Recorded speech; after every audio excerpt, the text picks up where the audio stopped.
July 17th, 2002. My name is George Gardner. We are about to record an oral history with Marianne Shugart. At her home, she has given us permission to make this recording. This interview is part of a series of oral history interviews being conducted by Carolyn Osborn for the benefit of researchers who visit the Hamilton Library of the Cumberland County Historical Society. The objective is to record as accurately as possible, through the memories of residents who have been active in the community, a history of the times during which they have participated in those activities. Welcome, Marianne, and thank you for agreeing to participate in our series. I will now turn the session over to Carolyn, who will begin the interview with you. We're delighted to be with you, Mrs. Shugart, today, and looking forward so much to hearing the wonderful biographical sketches of your family life before you met the judge and during your life here in Carlisle, and I'm going to turn it right over to you. Thank you, Carolyn. In 1939, I moved to Harrisburg, and my first contact with Cumberland County in Carlisle was when I was employed by the State Civil Service Board, which was called the Employment Board. It was one of the original, I was one of the original employees when it was first formed. I was in charge of the payroll. I met Dale at about 1940. We were dating and World War II began. He was drafted February 6, 1942, and left Carlisle, where he was practicing law with Robert Lee Jacobs. He went to Fort Belvoir, Virginia, February 6, 1942, for basic training, and then I took a job in the State Department in Washington. We were married August 14, 1942, in Carlisle. When when he was finished at Fort Belvoir, he went to CIC school in Chicago. Then he was sent to Philadelphia, where we found an apartment. His job was to visit defense plants and check on personnel and individuals who were working there. And I was employed by Doe Beckman, D-O-B-E-C-K-M-U-N company, who were involved in the war effort.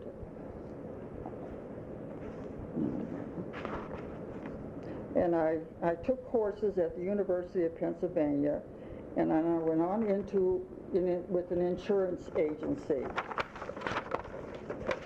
He went overseas in 1943 and returned in November 1945. He served 45 months, and he had been injured while overseas. He returned to Carlisle. We rented a furnished house at 129 Wilson Street. It was the western end of Carlisle, not much beyond that. Bob Jacobs had gone into the Navy after Dale had gone, and he went to one of the law school professors, and I don't know, I had some reservation about including this. He and Bob had been practicing together, and he went to one of the professors at the law school to hold the practice together, because Bob went into the Navy. They were in the Sentinel building, which was behind the old courthouse. Well, then Bob returned before Dale and went to the individual who was taking care of the practice. When he told the person he was coming back to practice and that Dale was coming home soon, That person said, now I had reservations about this, "I'll take you back," he said to Bob Jacobs, "but I don't want that Dale Shugart." And Bob Jacobs he said, "I asked you to hold this practice together, and I'm coming back, and so is he." Well, that's, pardon me, I had taken care of the practice, and he told the person he was coming back, and the Dale was coming home soon. Did you get that?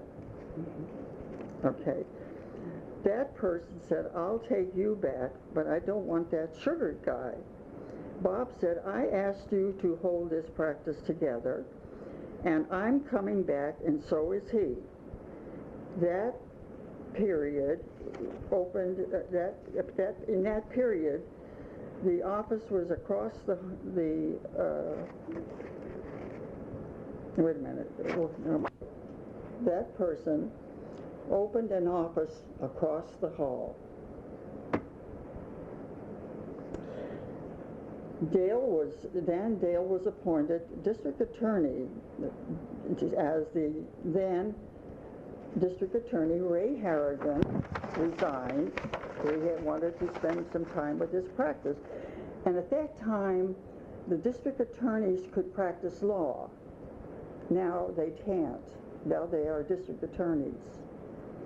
And I did not want to, Harrigan, Dale was born, Dale Jr. was born May 22nd, 1947. And Fred Reese, who was the sitting judge at that time, and the sole judge, he passed away on Memorial Weekend, 1947. The Republican leaders came to Dale asking him to run. Dale told them he did not have the money to run and felt he shouldn't. And again, I got into this and I told Dale to just think about it. As he did, he went to the Dean Hitchler, who was the dean at the law school, and the dean said, "Dale, the trolley may not go by again. I'll help you and I'll loan you the money to finance it." And that's what he did. And at that time, the primary was in September, and the general election was in November, as now. Ray Harrigan ran on the Republican ticket, and Boyd Landis ran on the Democratic ticket. Fortunately, Dale won both elections, and that was the beginning of his tenure. Then in May 10th, 1948, we moved into this house, and Dr. S.S. Powell had built it in 1920. John Flagger, who was a policeman in the Carlisle area, bought it in 1947, and his wife was not happy here, and she had lived on Northeast Street where all her friends were, and she just wanted to go back. I want to turn the page.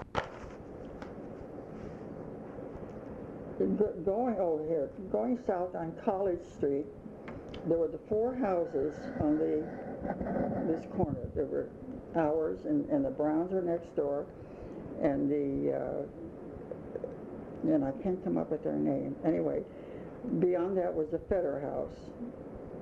Then across the street was Sowers, and Professor McKeon from the law school. Beyond that, on that side, beyond the Sowers house, was originally a Sowers Quarry, S-O-U-R-S. And it was a rocky lot with huge boulders. And at one point, I don't know, the Dale Jr., they were about 8 or 9 years old, and another boy went into one of these holes and went down and started a fire. And Dale Jr. ran home and he says, "Mom, we can't put out the fire." I ran across the street, ran over to the rocky lot and put out the fire.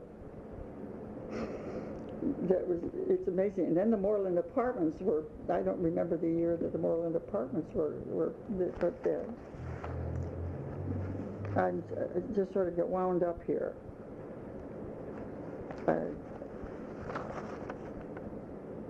Then the Cronenberg house was at the corner of Willow and College Street, and beyond that, there wasn't anything till later. There's a Walnut Bottom Tavern open, and Fricklin's. Remember Fricklin's kennels? And then across the street, halfway up, there was one home that was owned by Charlie Strayer, who had a cleaning establishment in Carlisle. And there were two women who lived there who were school teachers, and I don't have their name. They were two black women, and I don't know who, I don't remember who they were. I knew at that time, but I don't now.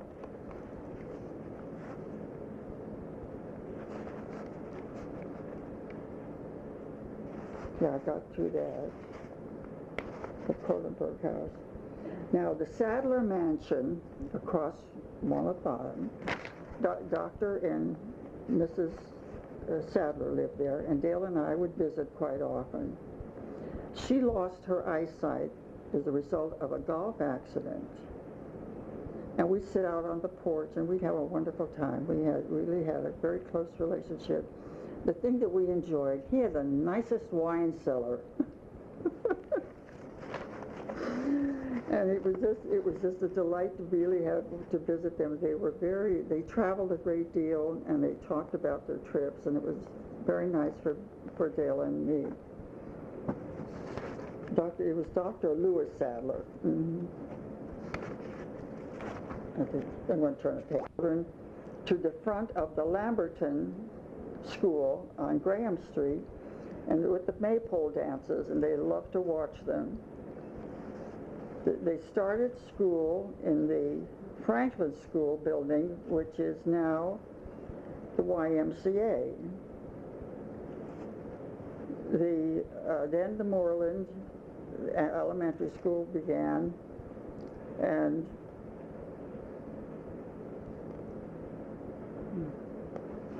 then the high school, and Dale Jr., I'm going to give the dates. Dale Jr. graduated from high school, 1965, Barbara, 1967. Dale Jr. went to college, went to Bucknell. In 1969, he graduated. Barbara graduated from Chatham in 1971. And then they both went to law school. Dale Jr. Took ROTC at Bucknell, and when he finished Bucknell, he had a 2-year stint in Korea on the DMZ. And when he came back, he didn't know what to do with himself. And then he said, I think maybe I'd like to go to law school. Well, then Barbara, graduating from Chatham, she said, I'd like to go to law school, and I don't know whether Dale would be very happy with that, having his sister in law school, because there were only 6 girls in that class that when they did go. And I said, the only thing you can do is go and talk to Dale and see what his reaction is. And he says, oh, Barbara, I'd love to have you with me. So and it worked out. So they graduated in 1974, the same class. And it was just amazing because they were both, I think Dale was 3rd in the class and Barbara was 4th. They were top students. It was just absolutely amazing. They were constantly, going back and forth. Now, let me see, they graduated. Oh, I know something that I thought was very nice. When Dale was down here at the Franklin School, it was a time of the integration of the school system. And we wanted to know how the children would feel being with the mixed classes. And I was in the kitchen one day, and I looked out the back window, and I saw Dale out in the backyard with a nice little black boy, and they were looking at the fish pond. He wanted to show him his fish. And he brought him to the door, and he said, "Mom, I want you to meet my friend." So, you know, it's interesting, isn't it? These are some of the things that sort of came back to me.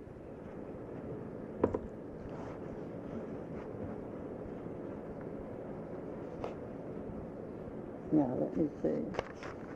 I'm going to page over here. Do you know who the little boy is? Was? Do you remember his He knows who it is, and he told me, and I have forgotten. Because I said, do you remember when there was a boy who had his feet burned at the dump? I don't, because I wasn't here then, I don't think. Because you weren't here at that time. There was and he was the boy, and Dale felt so sorry for him. Bowser went to the dump looking for things, and there was a fire, and he stepped into it. Well, Dale and I were very active in many organizations. I was president of the Civic Club in 1955, 1957, I think it was 56, 57. And then I was very active with the YWCA. There was a group of girls who graduated from high school who were not going to college and wanted to do something. And I organized them into a group to learn. We'd go over to Harrisburg to lunch or the theater or whatever, and brought speakers in for them. And we decided, I said, now you decide what name you want yourselves. They called themselves the Gaiety Pirates, G-A-Y-E-T-Y, P-I-R-A-T-E-S. And that group, and it's just amazing because I saw these women then get married and live in the Carlisle area, and it was just absolutely amazing. And this was a program from the YWCA. YWCA. Under your sponsor, yes. Mm-hmm. I sponsored them. Mm-hmm. How long did that go on? I don't remember anymore. But I have something else here. Oh, I know what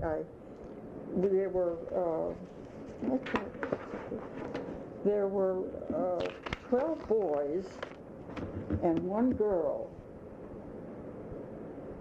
in the area when we moved in here with Dale and the children playing, because after the war a lot of boys were being born, and people said there's going to be wars because boys are being born. And our backyard was a playground. We had all the children in the neighborhood. We had swings, and there were 4 large walnut trees in the backyard. And everybody congregated here. So it was, and she did everything that they did. She just followed them all over. This is Barbara. Mm-hmm, Barbara. Yes. And she was born in 1949. I did give you that, didn't I? Mm-hmm. I think I'm sort of, I have the names of the boys. I think it'd be wonderful to include them. Do you want me to give you the names of them? Why not? I think we should have it for just for wonderful reference. Yes, there's Dale Jr., Mike Blumenthal, John Sable, Jim Sable, Bill Hobby, John Fletcher, Jack Stover, Bob Stover, Dick Decker, Don Blosser, Steve Prescott, and Bill Rupert. And how many are still here in Carlisle? Did all of them stay? They basically, Steve Prescott, I think, is in Washington. Now, John Fletcher is over in Gettysburg. I don't know where Bill Hobby is. And the Sable boys, one is in Florida, and one is in the National Guard, and he's overseas. Mike Blumenthal is up the street here, and still in the house where his grandfather lived. And his mother lived across the street, and that was a Morris family, and Morris Blumenthal. Yeah. Did I? Take your time. Mm-hmm.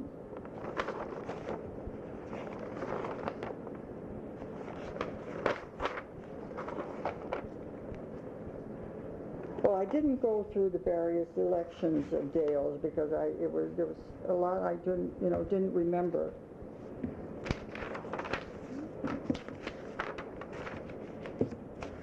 I got that, and I think what I wanted to show you was, here Dale and I were honored by the law school. And this is the tribute that the law school did for Dale after he passed away.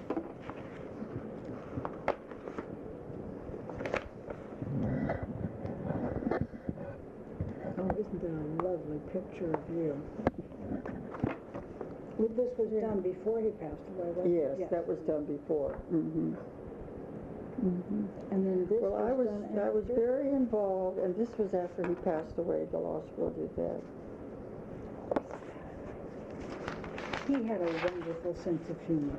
Yes, he did. Oh, he was a wonderful, wonderful. He was the. And then I didn't get into that. I didn't know whether you wanted to. He was the youngest of 5 children. Let's go ahead and do that one. You want it? Youngest of 5 children. He was born on a farm. His mother was 46, and his father was 52 years old. And his mother was the one who encouraged him to go to college. He was the only one in the family. Well, he had 3 brothers, 2 brothers and 2 sisters. There were two of them were in their 20s. Then the sister was a little younger than they were. And then he has one sister, Etta Mae, who was married to Etta Mae. She's now Etta Mae Otto. And she is 96 years old. And she is up at the Green Ridge Village. And she's been blind for 20 years. And I call her 3-4 times a week. And then something that happened when Dale was overseas, I would drive up from Philadelphia every weekend to see his mother. And she said to me, I was 46 years old when I became pregnant with Dale. And she said, I had a stall in the farmer's market, and she said, I was embarrassed to go to market. And I said, well, you know what, Mom? I said, you had him for me. I said, the Lord moves in mysterious ways, and that is so true. Do you recall her maiden name? Menser. She was a Menser. And they lived? Sally, now they lived between Carlisle and Boiling Springs on Lindsay Lane. You know where Lindsay Lane is? You turn right, and that's the farm right there. That was the farm where he grew up. And she would also say to me, she said, he was supposed to be out at the barn working, and I'd look out and I'd see him sitting under a tree reading a book. So she knew, that that's where he should go. And he was the youngest of the 5 children. Of the 5 children. Mm-hmm. And she lived to see him sworn in on the bench.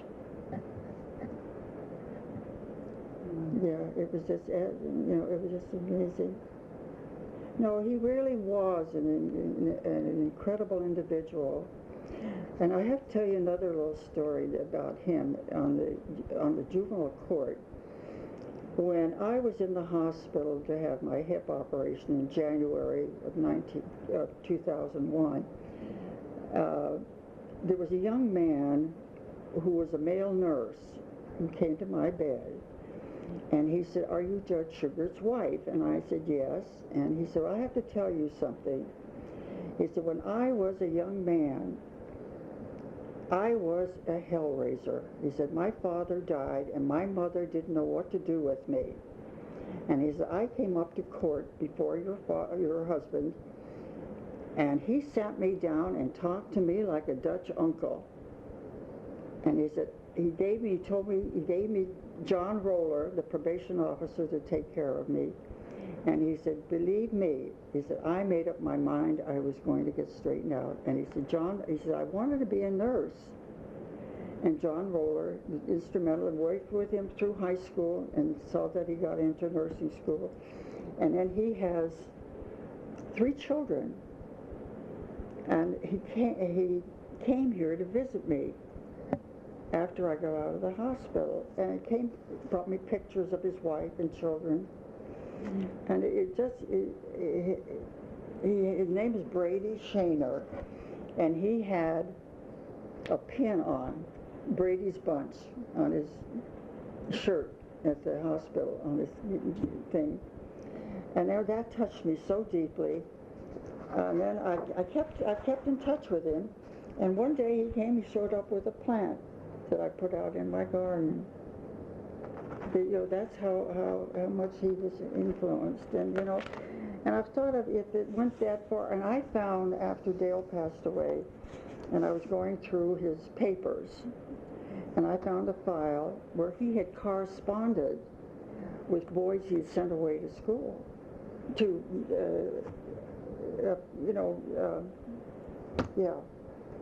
not reform schools, where they send juvenile counseling, where they were in institutions. And he had written letters and corresponded with them and encouraged them to continue studies and working while they were there, and that he wished them well. And I was just, I sat for days looking through these things. Can you remember any of the other names?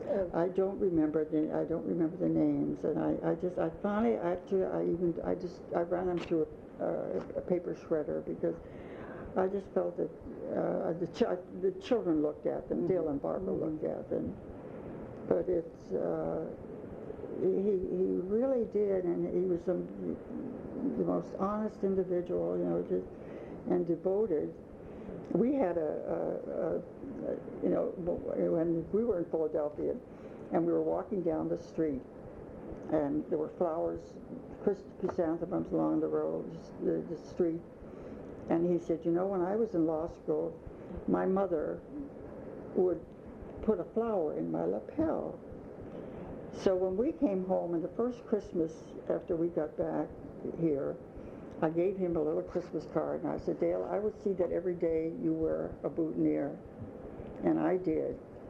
And I had Mom's, and I had an arrangement at George's where every Friday I'd go out and get flowers, and I'd put them in the refrigerator and saved them. And then every morning when he got dressed, I had the flower ready to put in his lapel. And it was just that's it. Right here on the cover. Yeah, it was just a very important part of him. He said his day wasn't complete until I didn't begin until put the flower in his lapel. And of his brothers and sisters, are any still? His sister is still living out at Greenwich. Yes. And then he had a brother by the name of Hayes, and Hayes has children living in the Boiling Springs area. There was, and Myrtle was his sister, and she was married to a Paul Nelson. What can I think of? It's amazing in looking at the telephone book how many Shugarts are in the area. This was his name too, that after the election, after Dale won the election, people said to me, if all the Shugarts voted for Dale, he won the election. I have to tell you this too. When Dale ran, and I didn't put this in, when his election, I put Dale Jr. in a stroller, and I went up and down the street in Carlisle, ringing doorbells. And I went to one place. A woman said to me, "Why are you out here doing this?" And I said, "I had a good product to sell." And I did. And they said, "Well, women don't do this sort of thing." And I said, "But I am." And then when Dale went down to the West Shore, he would take one side of the street, I took the other side. I went from door to door, and I got to know a lot of people. They invite me in to have a cup of coffee with them. So it was a very interesting life. It was a wonderful way to meet people. Yes, it was, and a lot, became friends. I still exchange Christmas cards with a lot of them. So our lives, have been touched by so many people. Yes, and you have been such an integral part of life in Carlisle. And we entertained, a great deal here, and I entertained law school people, and I was involved in everything. I started a thing at the law school, and I don't know that they're continuing it, that every year in June, commencement time, we had a formal dinner at the Hotel Hershey, honoring those who have contributed and done most for the law school. And I did that. I was the hostess of this party for a number of years, but I understand that they're not continuing it. But all the people, we had people who had given them services of their time, and so whatever he did, I was with it. We had a life of great love and great respect, and that was the thing that was just the basis of the whole thing. And this is what the children have said to me. Mommy said, you always stood for so much, and it was the other when Dale Jr. left on a kayaking trip up in northern Canada with his daughter, and they're due back tomorrow. So I'm anxious to see how they were. And we went fishing every summer. Oh, I had another. Here I am diverting.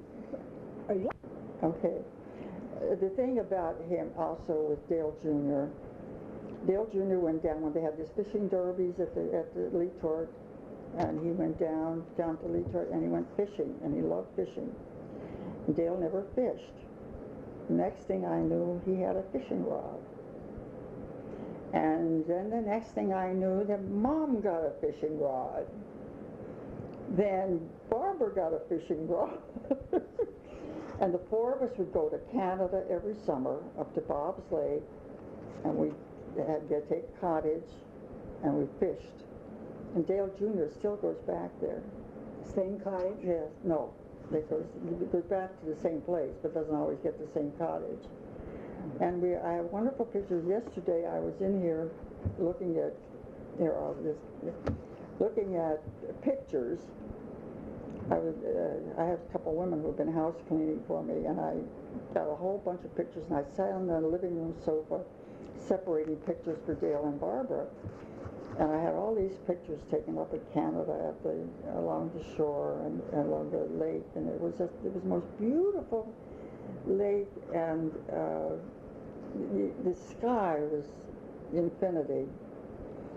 And one day, Dale and I were out on the lake, and we were out in the bay, and a storm came up. And I said, we better get back. And so we started in, and Dale's hat blew off. So he had to go back, and I had to rescue that hat off the lake. What part of Canada was this? Near Westport in Ontario. It was Bob's Lake. And Dale still goes back. And he still goes back. And is it true, I know it was with my family, my father was a fisherman, and we spent summers much like you did. Did you find that you enjoyed cooking on a wood stove? Yes, yes, very much so. And that was a holiday. That's right, yes. Oh, we look forward every year to getting back. And where is Barbara now? Well, Barbara's in Arlington, Virginia. She was with Governor Thornburg when he was governor. And then she went down to Washington when President Bush was elected with Thornburg. It became Attorney General. And she was one of the attorneys in the Attorney General's office. And then when Bush was defeated, she lost her job. So she went over and she worked for the county. She became the attorney for Arlington County. And it was interesting because Barbara was a Republican and Arlington County is a Democratic county, that they hired her and she became the attorney for them. But she has since retired. She was married and divorced, and she's alone. She has a home in Virginia, and is doing golfing and doing traveling and doing other things. And she has just been absolutely wonderful. She calls me every evening since Dale passed away.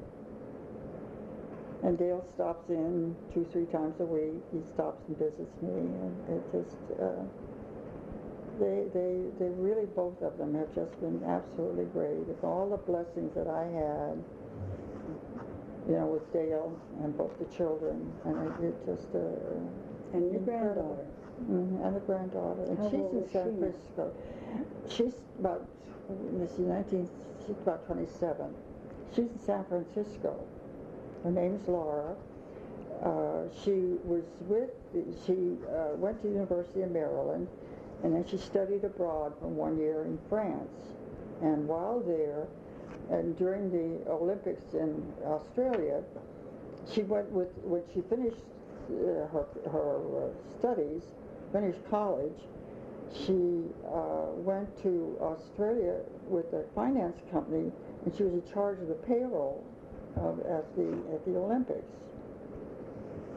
And from then, after that was over, the company sent her to San Francisco, and that's where she is now. So I don't see very much of her, but I talk to her quite often.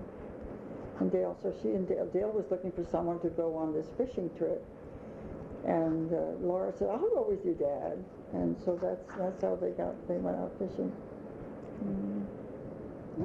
And now we're going to continue with Mrs. Shugart's memories of the area in which she lives, her neighbors, and all of the lovely homes on South College. Okay, now, shall I start with the Walnut Bottom Road and come up? There wasn't anything between the Walnut Bottom Road and Willow Street. This is heading north. The first house is on the corner of Willow, is the Cronenberg house. And then coming up to Baltimore, there wasn't anything here. The next house, nothing there was a lot. And then we come to Baltimore Street. And the house on the corner of Baltimore, this is on the east side, the Fetters lived. And then the Schumans lived. And then we come to Walnut Street, and we're on the corner. And then George Brown lived next door. And beyond that was the Blumenthals. And then there was an empty lot there that Mrs. Spangler lives there now. There was a huge hole, and they built a house there. And then there was Dr. McCullough, who was a professor at the college. Then we come to Graham Street, and I went over some of this with Lou Whitcomb when I got up here because he knew. Whitfield Bell lived across Graham Street, and then the Lathees, and then the president of Dickinson College, President Filler. And then South Street, across South Street, was the Kramer House. That's Ann Hoffer's grandmother. And then Ann Hoffer, I have that. Now, if I go over to the west side, there was from the Walnut Bottom Tavern, there was that one house that I had mentioned, and then the Sour Quarry, which is between Willow Street and Walnut Street, and the Sours, and then Professor McKeon lived in that. He was a professor at the law school. And then later Gardner Hayes moved there, and Dr. Cox had his office there.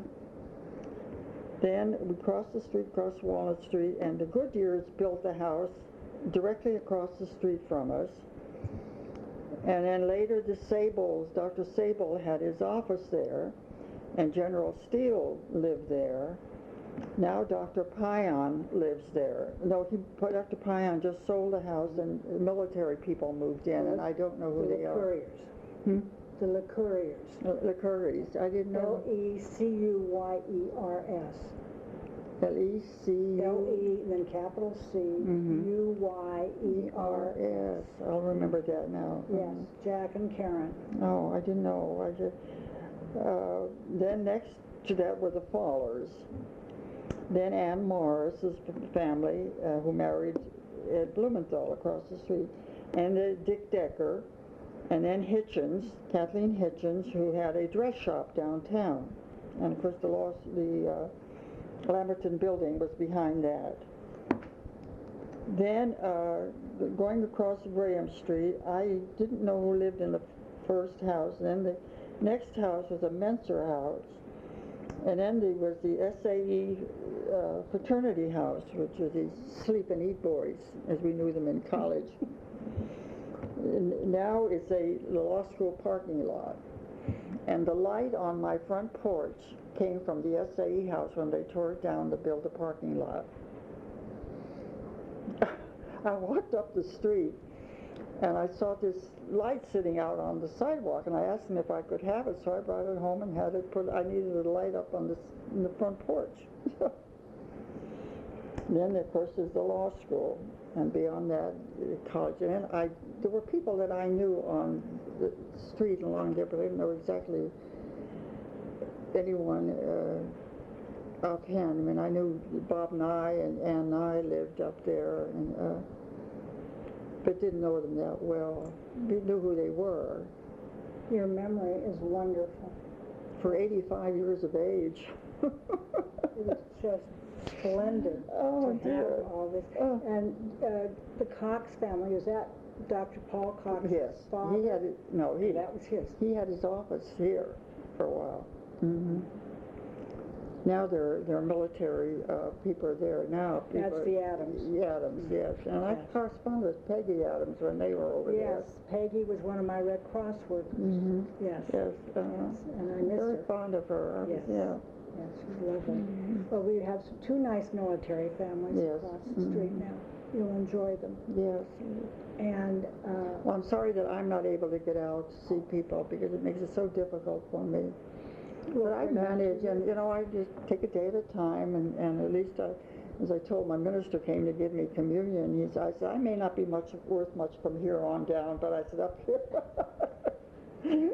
All right. One of the things that Dale liked to do is have his poker group here, and that was Judge Shealy, Dr. Whitcomb, Chuck Bruce, Larry Metcalf, and let's see, there were 6, 7 of them, and Dale, and then, well, I did get John Steele on there, didn't I? I think so. Hmm? But they met. Yes, and I did get Fletcher, and Bill Wilkes, who was the dean of the law school.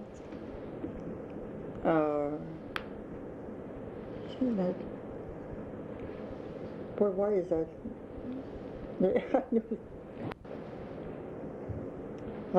In the poker group was Dale, Judge Shealy, Chuck Bruce, Lou Whitcomb, John Steele, and Bill Wilkes.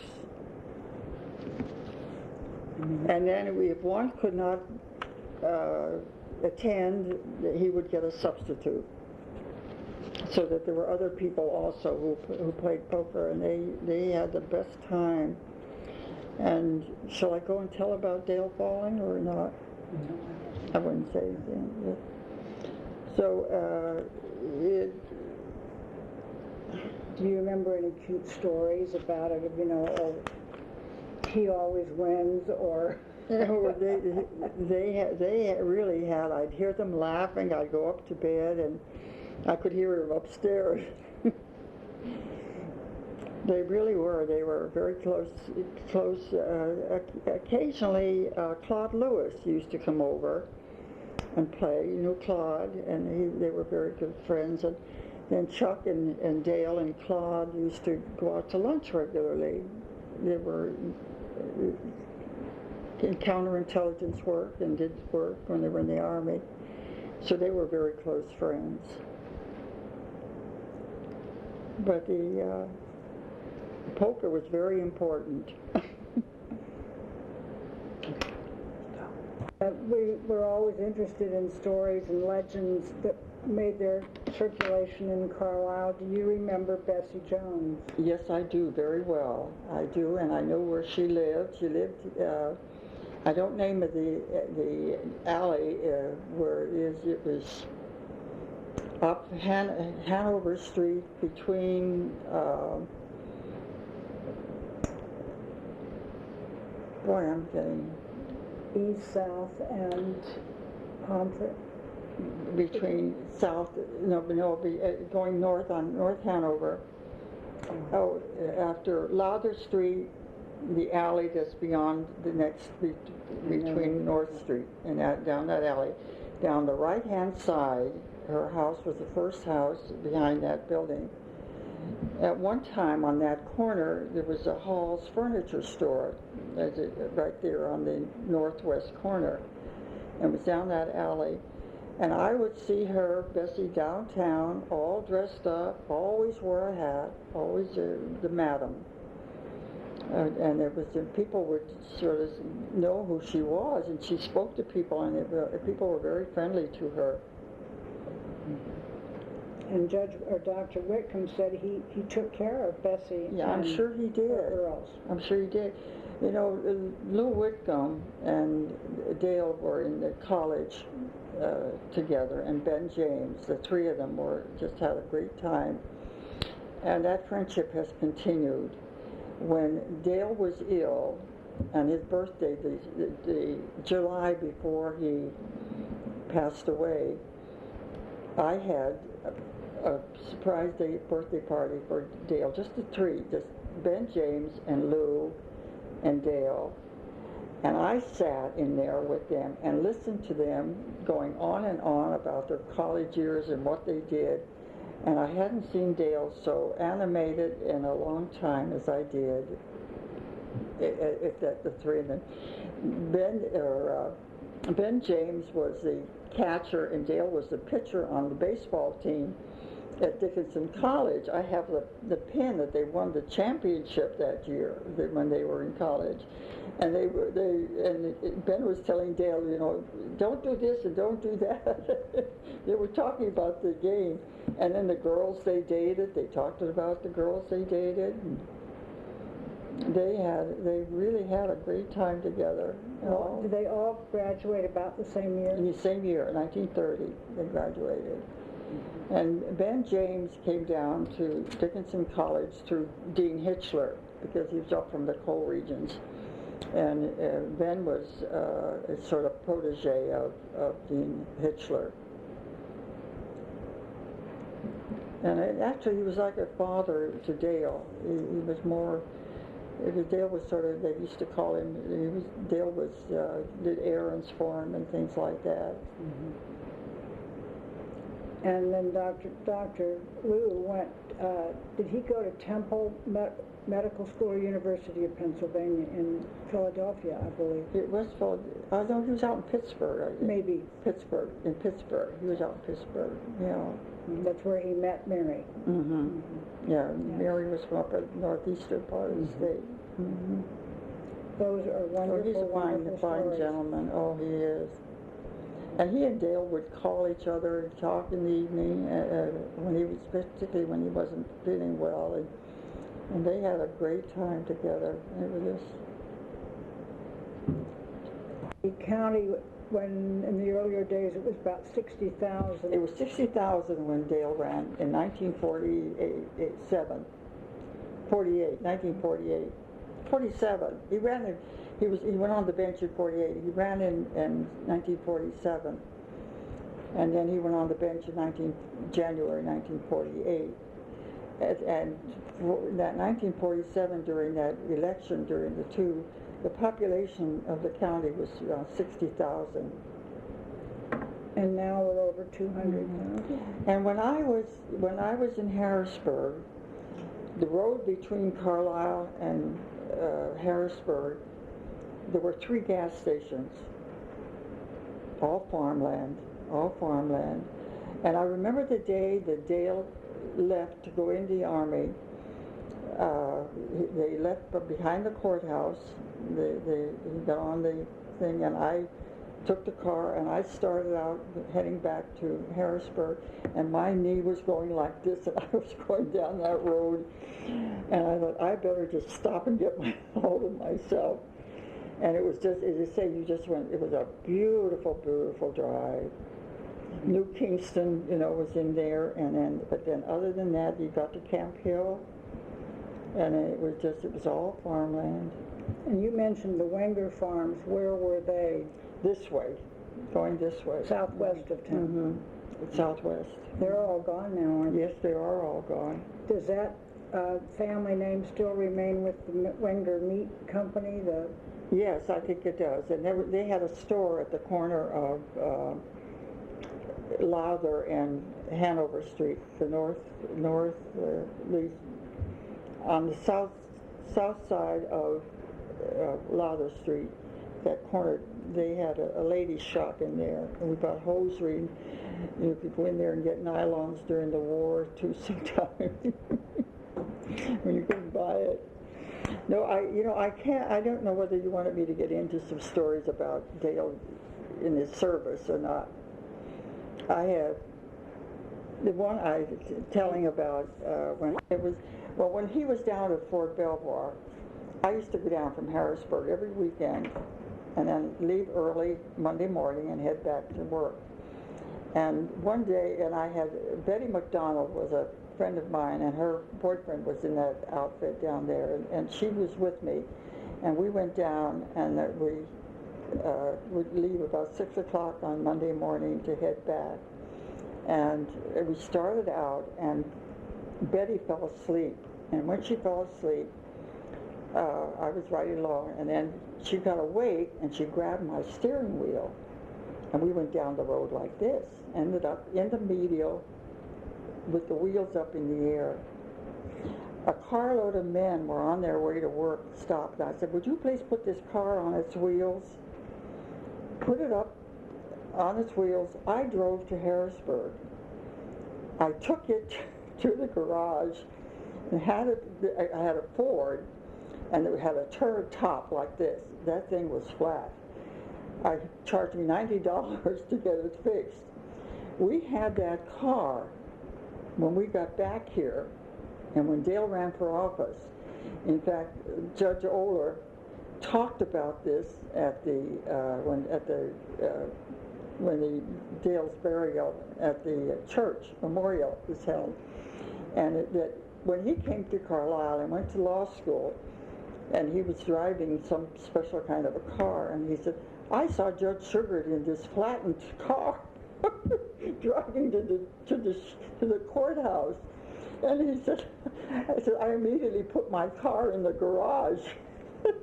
That car was a family friend. Yeah, so, and we drove that, and we drove that until, that was his campaign car.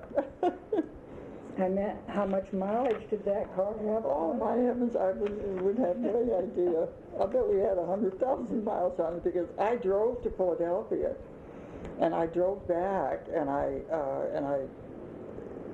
it was just every weekend. While he was overseas, I was coming home, and I even drove that car. I went down to Louisiana when he was at Fort Polk. And there's an interesting story there. As I was heading, speed limit was 35 miles an hour. Gasoline was rationed. And he got down there, and he called me, and he said, Mary Ann, I'm going to be down here for 6 weeks. How about coming down to be with me? So I said, well, I'll call the office and see if I can get a little leave and go down and spend the time with you. So they let me go, and I started out. I went down to Kentucky, Tennessee, trying to find boarding houses to stay, because you didn't have any motels or anything.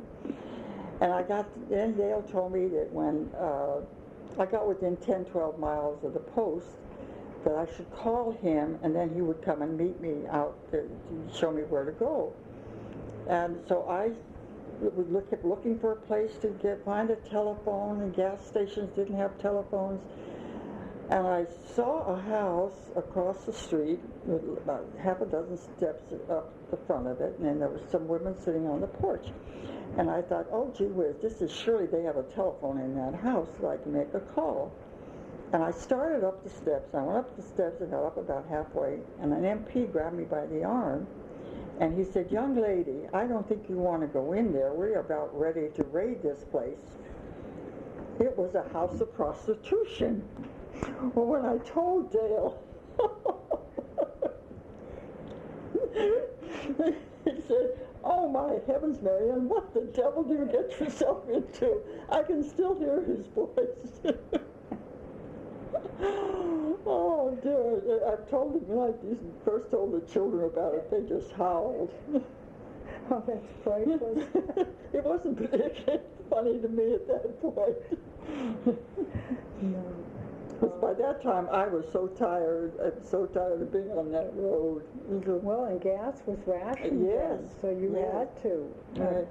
Then when Dale was, when he left to get on the troop train, and I headed east, and I headed back to Philadelphia, and I got to the apartment, I heard the doorbell, I heard the telephone ringing, and I thought, who in the world is calling?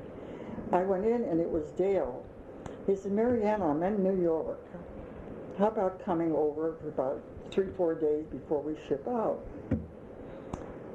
I said, okay, I'll, and then I called the office, and they said, they want me back. So I went to the office, and I said, could I just go during the night? I'll leave in the evening, and I'll be back for work. So I went over to 30th Street Station, and I got on the train, and I went to New York, and I went over there, and I'd come back at night. I commuted for 3 days. Went to the office, worked during the day, and went back to the hotel. And there were 2 or 3 other women who were doing the same thing. One who came down from Boston, but she stayed there. But you know what we do. Oh, yes. When you were young. Yes, when you're young. When we don't think about You that. don't think about that. No. So, have I related enough? As I drove down the road, I saw a woman working in the garden, and I asked her if they had a telephone, and she said yes. But we don't give it to you. You let anybody else use it. And I said, well, my husband's down at Fort Polk, and I would like to reach him. I said, I've traveled for 3 days, and I really need to call him. And she did. She let me come in our house and use her telephone. So that was the... Do you remember what the telephone looked like? Was it? Yes. Oh, yes. And the In operator... fact, it was a wall phone. It was a wall phone. Wall phone. It was a wall phone. Mm-hmm. And the operator probably said, number, please? That's right. Exactly. Mm-hmm. That's a wonderful story. Yeah. And we are once again with Mrs. Marianne Shugart, and it's a delight to be back, and we're even happier to know that she has some lovely tales to tell us, and we'd like to begin when she and Judge Shugart found their first home in Carlisle. At that time, there weren't any homes available because during the war, there weren't any homes built. And we looked around for a while, and finally this house on the corner of College and Walnut came available. And we came in and looked at it, and we decided right then and there this was the house we were going to buy. And the house had been built by Dr. Cowell in 1920. And it was, we were told that the area where this house is located was a huge hole, and they built the house in this hole. And the basement is a very large basement under the entire house, and there are little divisions in the house that where we then partitioned a section that we had a playroom in the basement, and that's where Dale had played his poker. And also, some of the other things I will tell you later about what it was used for. But we enjoyed this house, and after the Cowells apparently wanted to leave, and John Flagger, who was a policeman on the Carlisle Police Force, and his wife, and they had lived on Northeast Street, moved in, and they were in here for a year. And she was very unhappy in this location, and they moved back to Northeast Street. And since then, in 1948, in May, we have been living in this house. So that's a rather long time to be here. And many, many things have happened. You made mention of Dr. Cowell and his office. Yes. Oh, yes. The office is located on the north side of the house, where there are 2 rooms. And where the windows in the front of the house, in that part, where the windows are located, there was a door and a walk that went out to the sidewalk. In fact, I've talked to Dr. Whitcomb, and he remembers when that was. And in the back of the front room was used as a waiting room, and the back room was his office, and then he had a laboratory behind that. And we made a bathroom out of the laboratory. And we had made some changes in the house, but basically it is as it was when when we purchased it. When did they build the house? In 1920. 1920. They built the house in 1920. Mm-hmm. We have the original papers on that. In fact, I have all the plans, house plans, are up in the closet, all wrapped up. We must protect them. Yes, and they're still there. Because we made change. The color isn't the same. We painted it different colors. It was white. It was yellow. It was a real Dutch colonial house because it was yellow with red shutters. And that was the first thing that I decided I wanted to change.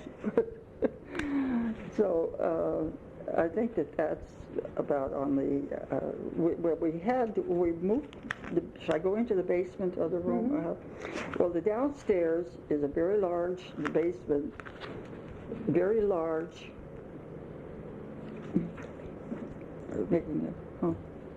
I'm sorry. We put a partition down through the middle of it and put in a playroom for the children. They were growing up. And the other side of the basement where the furnace is the original furnace that was put in there when the house was built. And originally we had to feed coal, we had to shovel coal, and then we converted to oil in 1975. And then since that time we have been serviced by oil, which is much easier than shoveling coal. No, I think that's sort of... shall I go start right in the beginning? Where the basement, the basement is, we put a partition in and had placed a room that was a playroom for the children, a recreation room when they were growing up. It was also, that particular room, I had a Girl Scout troop. Barbara belonged to it. It had been at our church, at St. Paul's Lutheran Church, and no one wanted to take the Girl Scout troop, and I decided that I would bring it. If I could bring it home, I would have it here, and I had it. And I had about 14 girls, and I taught them to bake bread. I taught them how to set a table. I taught them manners, and all the things that would make them nice young ladies. And one day, one of the girls put the cookies in her pocket, and I said, "Sally, what are you doing?" She says, "Well, I'm hungry." I said, "Well, why don't you eat them?" She said, "Well, I'm saving them." But it was, so then, I'm going to jump ahead now because years later, in fact about 2 years ago, I was out in the driveway, and this young woman came with her daughter and came to me and she said, "Do you remember me?" And I said, "Well, sort of vaguely." I said, "But it's been a long time since I've seen you." I said, "You were in my Girl Scout troop." She said, "Yes." She said, "I'm Tressie." She said, "When I came to that troop, I was the poorest girl in the group. My family didn't have the money to buy me clothing, and I was very different from the other girls." And she said, "You talked to the girls, and you told them that they should be nice to me." And she said, from then on, she said, I was treated just as the rest of them were. And it touched me. Honestly, tears came to my eyes because she was such a sad little girl. Her clothing and everything, but she participated in everything. I made field trips. We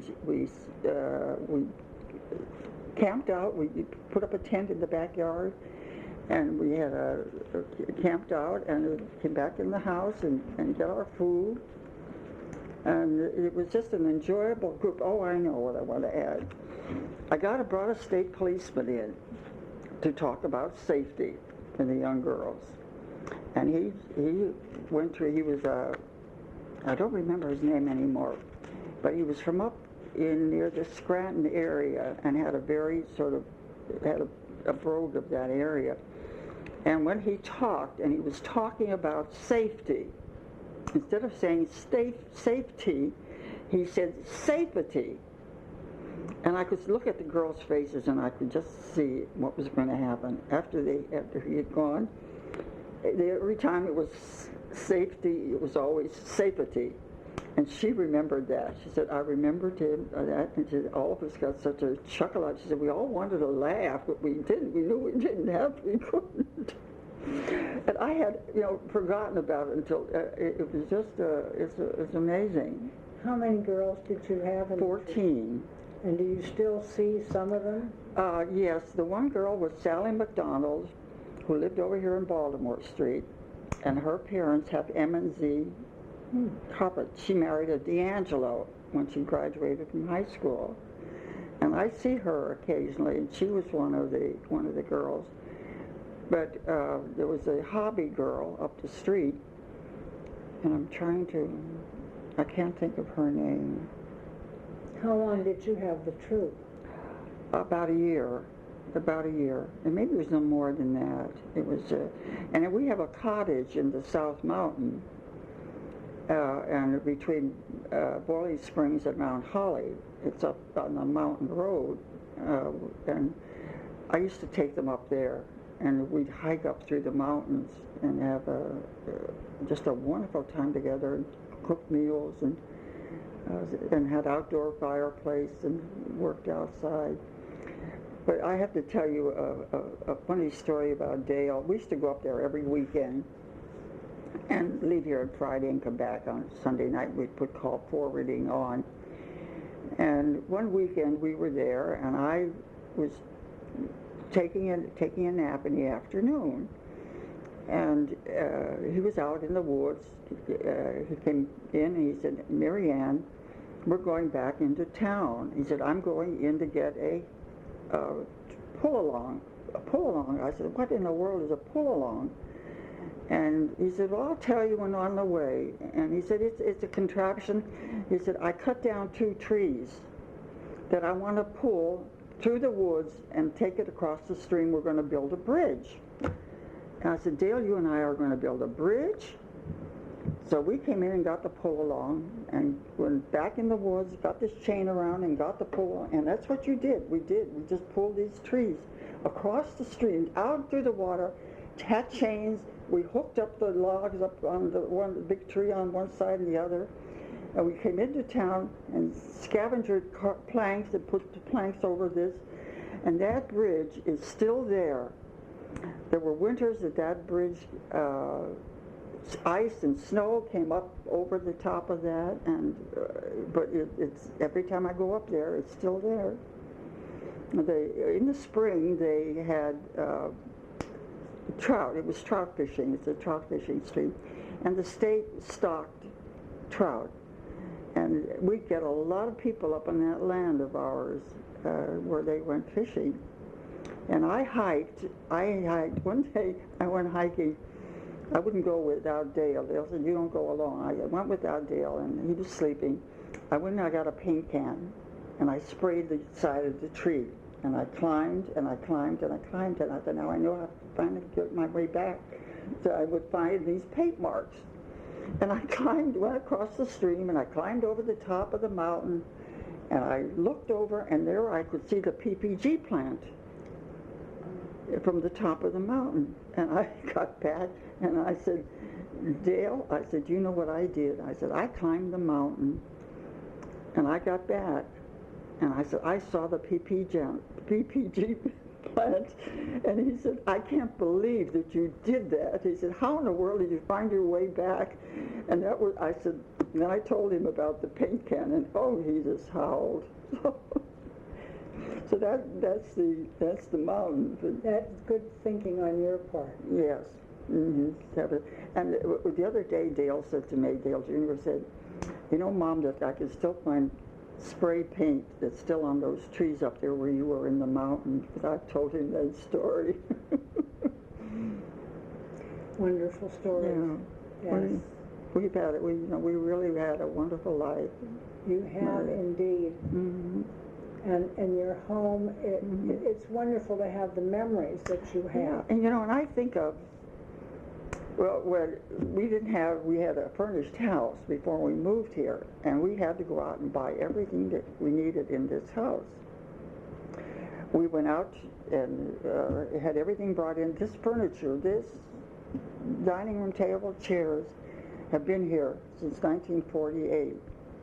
And I think of the children and the parties and everything that we had, and they still look the same as they did when we brought them in here. And did you buy them in Carlisle? And yes, there was a Hall's Furniture store on North Hanover Street, and we just walked in and said, we'll take this and we'll take that in the kitchen, we'll have this and the bedrooms, and well, at first we just had Dale, so we just had one cot for him, and then our bedroom, and then eventually when Barbara came, we had a children's room upstairs, and there are 3 full bedrooms and another room which I used as a sewing room in the back of the house, and then I'd set up my ironing board up there and do my ironing up, and I always did my ironing upstairs. And then there's a square hallway, and these rooms are all off like this. And I used to set my cutting board, when I cut my patterns, I did a lot of sewing, and when Barbara was in college, I would make her suits and skirts and blouses, and I made Barbara's clothing, and I would send them out. She was at Chatham College, and I would send them out to her, and she had needle and thread, and she put up her hems. And I made all of her clothing as she was growing up. That's what we did in those days. Yes, we did. We didn't run downtown, and the children today, buy the most expensive things that their eyes can see. Absolutely true. Yeah. So let me see, maybe if I can look at this. Osborn of his high school class in Boiling Springs, and he graduated in 1930. And he told me that he started in a one-room schoolhouse which was on their farmland. And his reaction, his teacher was Miss Davidson, who later was principal of the Franklin School building when our children were there. Dale contended that the multi-class grades in his early years were where he received a good basic education, as he felt he learned from the other upperclassmen as they were taught. And that was he had a very strong conviction. He said, I listened to everything that was going on in the other classes. Oh, okay. Oh, I said, when you asked what has changed over the years, I recall Southwest Street at the Walnut Bottom Road. Beyond that was farmland, and where the Moreland Apartments are located was a. This isn't. Do you want to pause for a minute? Yeah. Where the apartments are located, it was a mully grub at Southwest Street going out to where the mall is now. And during the winter, we used to go skating there. And then when Dale Jr. was in college, they built those apartments down there at the Walnut Bottom and Southwest Street. And at one point, he was standing with about 3 or 4 men, and someone leaned against the wall, and the wall fell over. So they had to rebuild that wall.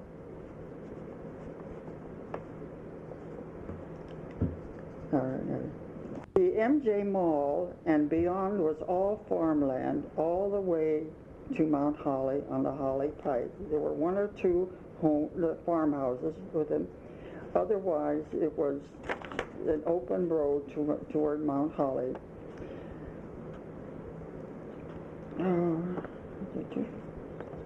This is downtown, where you knew all the people who had businesses. Wenger's at Hanover Street in Lowther, And where Phillips Office Supply is, there was a giant food store. There were hardware stores, were Bixler's, on the where the new addition of the courthouse is, going on East High Street, is where the J.P. Bixler hardware store was located. Then there was a Cochran and Allen store on South Hanover Street, in the area where the hotel is. In that area, there was a Cochran and Allen. It was an excellent hardware store. You had know all the people where they worked there. And also, when we came back beyond that, there was a Bowman's department store that you could go in and buy clothing. You can buy anything for the home. And eventually, Mr. Watson, who was the owner of the Bowman store, passed away, and that was sold. And of course, where that excavation is down there, where the parking is, that's where the Bowman department store was. That's on Pomfret. That's on South Hanover Street. You know where the hotel is? The hotel is. There's a parking lot. That's where Bowman's department store was. I remember with Wenger's during the war, you could go in there and buy nylon hose, and you couldn't get them anywhere else because they were at a premium. And so that's one of the little memories. Do you remember the rayon hose? Yes, I do. Before nylon came? Yes. Well, the difference in that today is that I noticed the personal service we had received, whereas today you walk in and you just don't know anyone. And it's very different. And no one knows your name? No, that's right. Well, of course, the Woolworth store is gone, and there was a Thompson's, Mary Lou Thompson had a women's clothing store on North Hanover Street. Of course, Dutry's and Moordeckers are still there. And I think that's about all I have. And there was a bridal shop there at one time, Yes. wasn't there? Yes. Mm-hmm. Mm-hmm. Yes.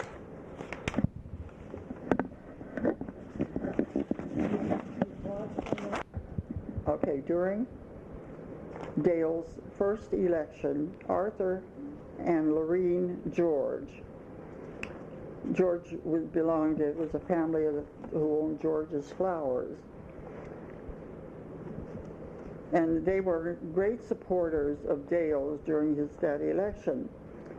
And after the election, and Dale had won, we went to New York to celebrate.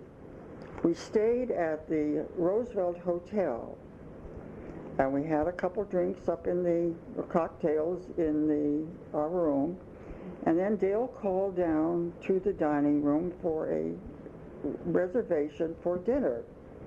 When we arrived, we were given a royal treatment, put us in the main space at the special table on the floor.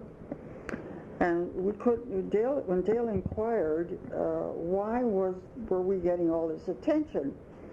And the waiter said, well, aren't you the Shugart family? They thought we were the Shugarts. It's a great name in music. Guy Lombardo was playing at the hotel, and that was the reason why we wanted to be down there. Oh. Art George, Lorene and Art were our very closest friends. Did they found the business? His father, Art, father, Jimmy George's uncle. Art George was, and Art and Lorene.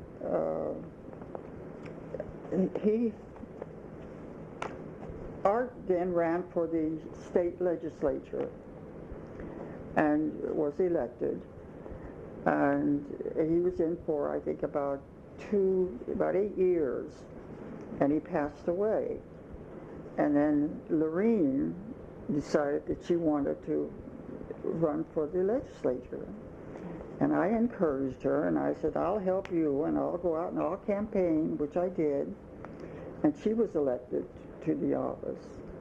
Here I am, I'm a campaigner, and I'm going to tell you something very confidential then. I campaigned, made speeches, and later Arthur died. After Arthur died, Lorene married Dr. Bartow Robert Bartow from Camp Hill. And they moved to Pittsburgh, where he was on the staff of the Pittsburgh Hospital. Well, when they decided to get married, Bob and Lorene, Dale refused to marry people. He just did not believe that he should do that. And Lorene and Bob came to Dale, and they convinced him to marry them. He was the first people that he married. He just didn't feel that was in his realm. Now, about 5 years ago, Bob passed away, and Lorene came back to Carlisle, got a cottage at Cumberland Crossing, but she has developed stenosis of the spine and is now at Thornwald Home. And I talk to her every day. She doesn't, she came back, she didn't know very many people anymore. And I just sort of feel that she's confined to a wheelchair, that I keep in touch with her, and I do. And it's this is Nancy George's aunt. Yes. Mm-hmm. Mm-hmm. Mm-hmm. Then there's a Bill Henry who works, I think, sometime in the court. Well, there's a Bill Henry that's our mailman, and his father's name is Bill. Kind of does a lot of things for her, and he was a nephew.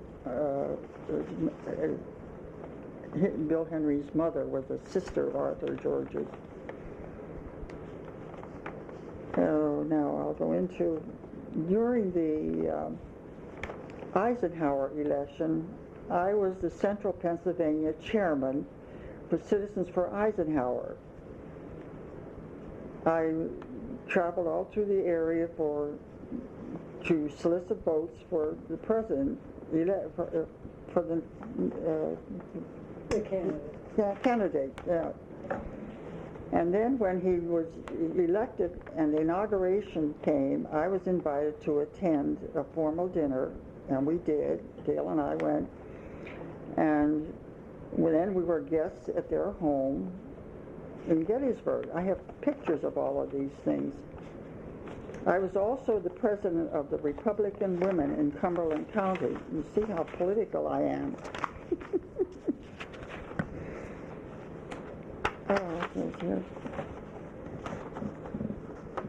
Okay, just to get myself organized here.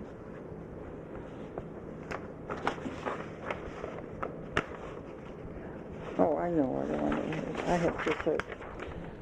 There was a school of practical nursing affiliated with the Carlisle Hospital. Were you aware of that? No, I was not.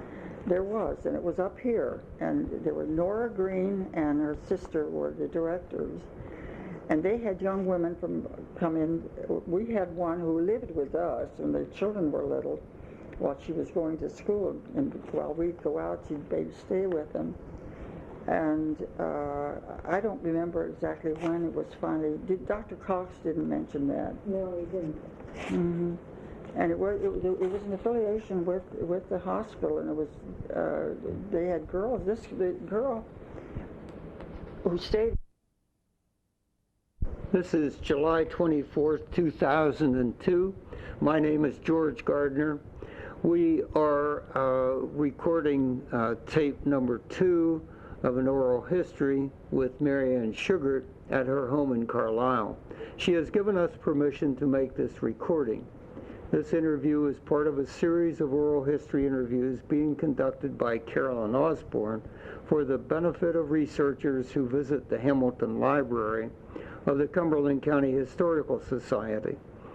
The objective is to record as accurately as possible through the memories of residents who have been active in the community, a history of those times during which they have participated in those activities.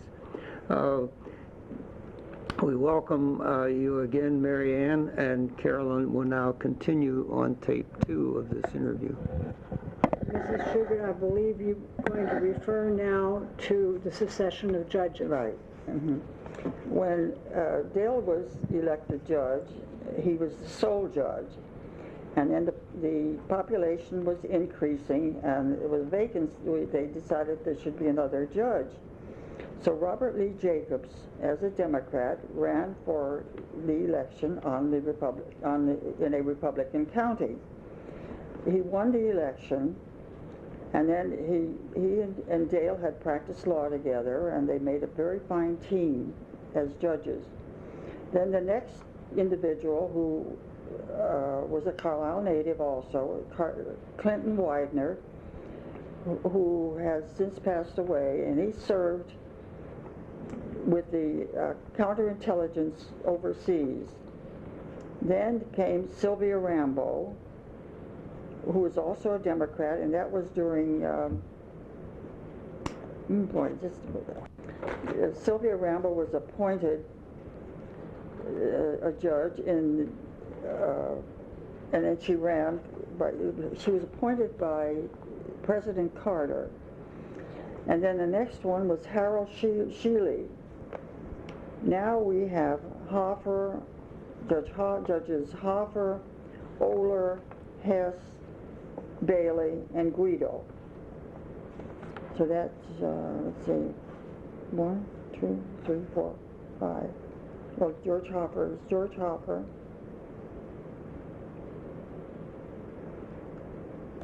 In our previous meeting, you mentioned streets and houses here in Carlisle, and I think you were going to add some more today. Mm-hmm. Well, another change in Walnut Street going east, there were few houses on Walnut Street, and the south side of the street was a big, huge lot, and a Margaret Baxter, who lived in the corner of Graham and Walnut Street, told me that that was where the field where the carnivals would be when they came in every year. And then the Thompson family lived across, the Thompson family who founded the Sentinel lived across the alley across behind our house. And they were there when we moved here. And that's on Walnut Street. That's on Walnut Street. I'm staying with one. Then beyond that was the Blosser family. And next was the Margaret Baxter. The Yarnells were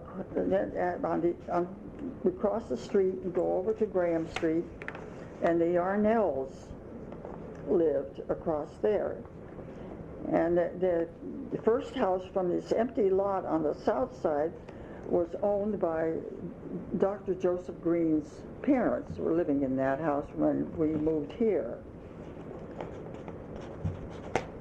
And Clarence Hines was on the corner of Walnut and West Street. And Dr. Stanley Rink later built his home across the street going to the south side. He had his home there, and he had his office there. He was a dentist. Now, I think that finishes that. Now we're going to refer back to some earlier memories Mrs. Shugart has of when her husband was in the Army. All right, this was in 1942. He was drafted into the Army at age 29, and he'd been practicing law for about 3 years. Though he took his basic training at Fort Belvoir, Virginia, and it was not easy. He took his basic training and he received $28 a month. $8 of that went to the laundry. The last month of his practice before he went into the Army, he had earned $1,000. So that was quite a letdown. I didn't know whether that was... That was what we call belt tightening. Boy, that was belt tightening, believe me. When you think how sugar and butter and everything, the oleomargarine that we mixed up, do you remember that? Oh, indeed, indeed. As we continue, on the first tape, Mrs. Shugart addressed wartime when Judge Shugart was doing counterintelligence work. And this afternoon, we're going to have her give us some more memories and information of that period in their lives. Well, when he came back, there was a group that organized, it's called the Voice of Counterintelligence, and they call it Golden Sphinx, GOLDEN SPHINX. And he was very active with that, and they had local groups throughout, and they met for luncheons. There was one in Camp Hill, and there's members still living that he would go, but once a month they would get together and talk about their service and what they did. And last week I received copies of the Golden Sphinx in the mail, and they had in there an obituary of Dale F. Shugart, October 9, 2000, Army Counterintelligence. Shugart was heavily involved with teaching and practicing law as well as serving as a judge throughout his life. His only hiatus was when he served in a CIC unit in the United States Army, for which he was decorated. He held a record for being the youngest judge elected to the county bench for holding the post longest, from 1948 to 1983. He graduated from Dickinson College, taught in the law school for more than 37 years, served as its president for 31 years. The school's community law center and library was named for Shugart. That's the one down on South 5th Street. I thought that was very nice. I don't know who prepared that. It's still a But very, it's called TAPS, this part here. and it's still a very viable organization. It's still a viable organization. They're continuing, and I knew a number of the people who were involved. And occasionally I hear, and so they sent this to me and sent me 2 extra copies for the children. That's wonderful. Mm-hmm. You have been so gracious in giving so much of your time and your memories that I know you hold dear. And we want to make sure that with this tape, we will preserve those memories for those who are interested in Carlisle history and memories of judges, doctors, all the people that are going to be interviewed, and we can't thank you enough. Well, you've been very gracious to me, believe me. I appreciate you've been very kind and very, very patient with me.